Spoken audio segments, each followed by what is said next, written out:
Veľká vďaka za vaše milé slová. Monika. Moja milá Monika, keď umierala, povedala: Leo, keď ja alebo ty odídeme a druhý zostane, nezabudni, že život ide ďalej. Takže podľa toho sa snažím žiť. Idem ďalej. Samozrejme, Monika tu nie je a to veľmi cítim. Chýba mi. Teraz mám čas pre isté veci, ktoré som predtým nemohol robiť a teraz ich môžem robiť s radosťou. Viem, že na mňa pozerá zhora, čo robím a veľmi sa z toho teším.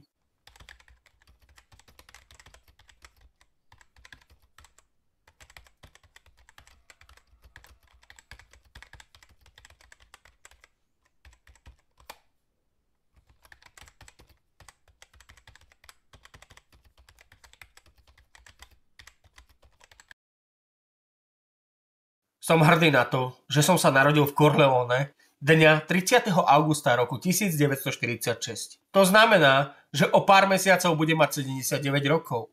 A v tomto veku viem sám rozprávať, viem ísť na WC, viem sa sám nájsť a mnoho rôznych vecí.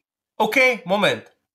To bol niekto z personálu a pýtal sa ma, čo robím a či niečo potrebujem. A samozrejme, u mňa bolo rozhodujúce to, že v detstve bola nesmierna láska mojich rodičov. A skutočnosť, že moja mama bola doma a mohla dať na nás pozor. Ona nás poslala do školy. Ona pre nás ešte niečo navyše zaobstarala, aby sme neboli hladní.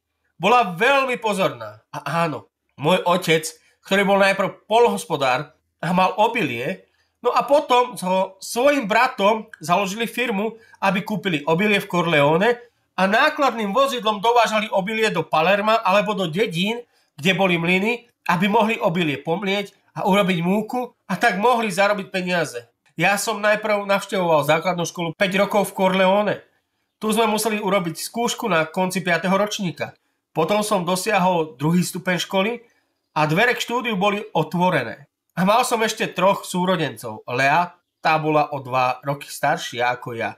Giovanni bol o 2 roky mladší a Enza bola o 4 roky mladšia ako ja. Áno, každé 2 roky prišlo na svet jedno dieťa.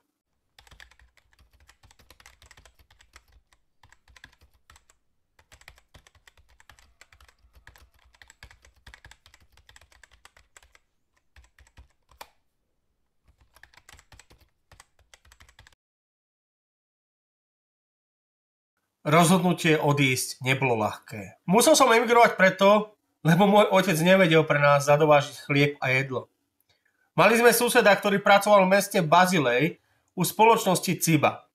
A ten povedal môjmu otcovi, že ak deti chcú, tak môžu ísť za ním do Bazileja a pozrie sa, či nám nájde prácu v Ciba. A vtedy mala Ciba na starosti farmaceutický výskum a rozvoj. A samozrejme robili lieky proti chorobám, proti rakovine a tak ďalej.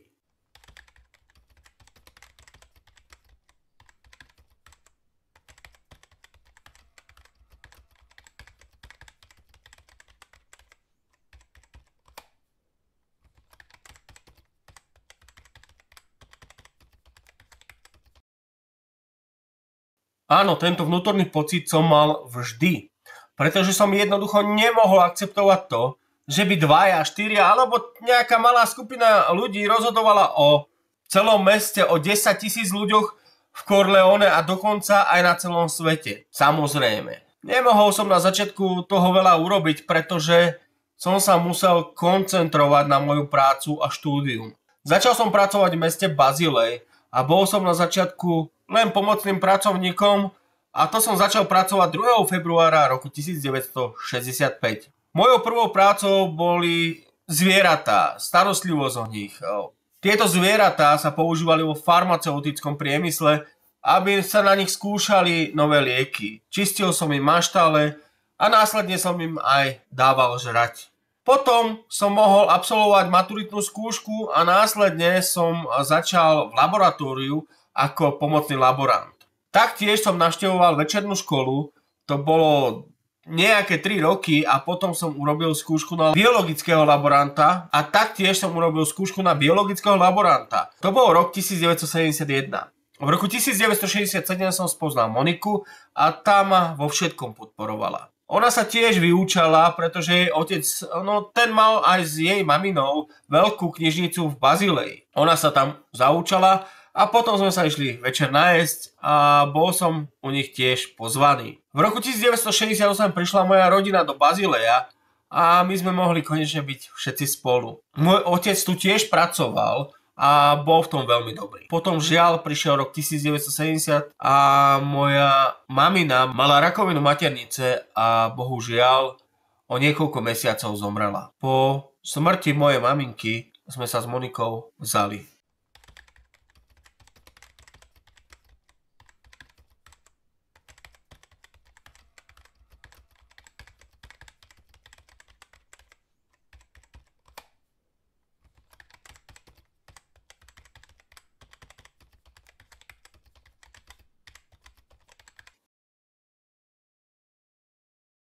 Antimafiánske múzeum v Corleone sa volá CIDMA. A bol to môj nápad, pretože keď som začal boj, tú aktivitu proti mafii, tak som pozval zástupcov mesta Corleone a s nimi som zrealizoval túto moju predstavu. V múzeu sa nachádzajú kompletné spisy maxi procesu proti Cosa Nostra. No a v ďalšom rade som povedal zástupcom Corleone, že je veľa Corleončanov vo svete a tí by mohli predávať poľnohospodárske produkty, ktoré sa vyrobia v Corleone, no a po celom svete.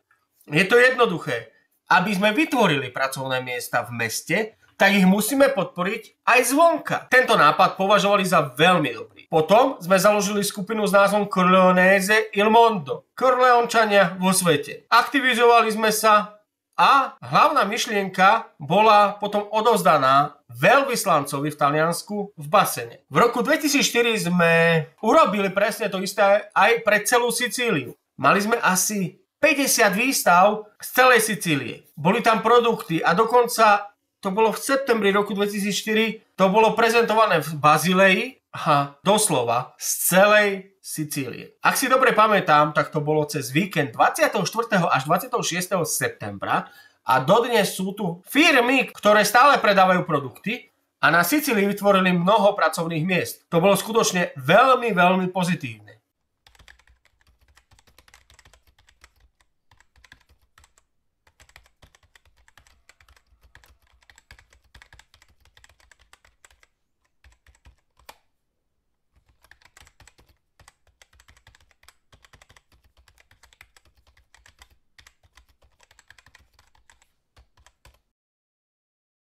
Áno, vieš, keď som tam bol, keď bolo známe, čo urobili, tak vznikla v Corleone skupina a tí chceli bezpodmienečne, aby som sa stal starostom v Corleone. Pretože mojou prítomnosťou v Corleone sa mohlo ukázať, že nie všetci Corleončania sú prakticky mafiáni. A to bol samozrejme len nápad, ktorý bol dobrý. My sme to s Monikou skúsili, pretože deti boli medzičasom už veľké a tie boli tiež hotové zo štúdiom. Potom som bol v kontakte s tlačou a v novinách Argau vyšiel článok. Robili so mnou interview a potom som to urobil. Strana mafie však vyhrala, pretože všetci ľudia boli trochu zastrašovaní a ľudia potom volili stranu mafie. To je vždy to isté.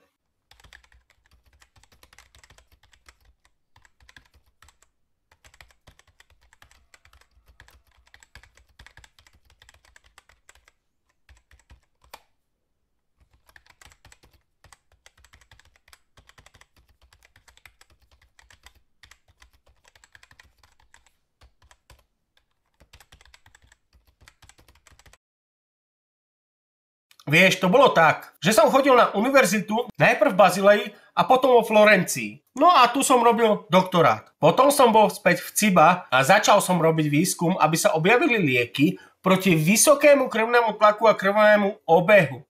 Niekedy okolo roku 1991 som sa rozprával s chemikom, ako by sa mohol hormón zvaný angiotenzín blokovať, pretože angiotenzín sťahuje cievy a krvný tlak stúpa.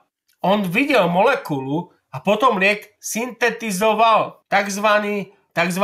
Valsartan. A s týmto práškom sme liečili potkany a opice.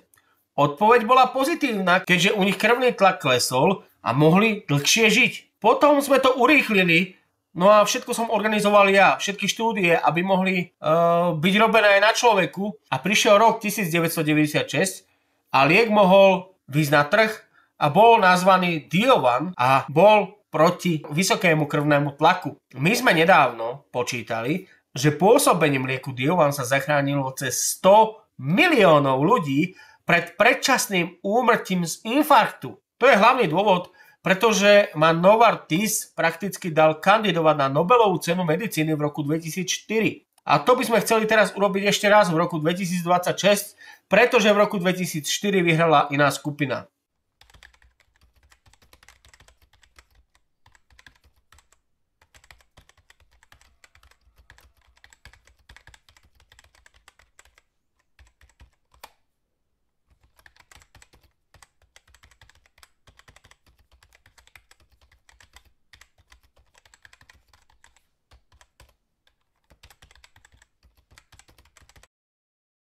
Nie. Som úprimne šťastný. Touto vecou som si istý. Som rád, že som smel pomáhať v línii boja proti mafii, hlavne za očistu môjho rodiska. No a na záver budem citovať starostu mesta Corleone, ktorý mi raz povedal: Leo, keby boli všetci Corleončania ako ty, nemali by sme žiadnu mafiu v Corleone.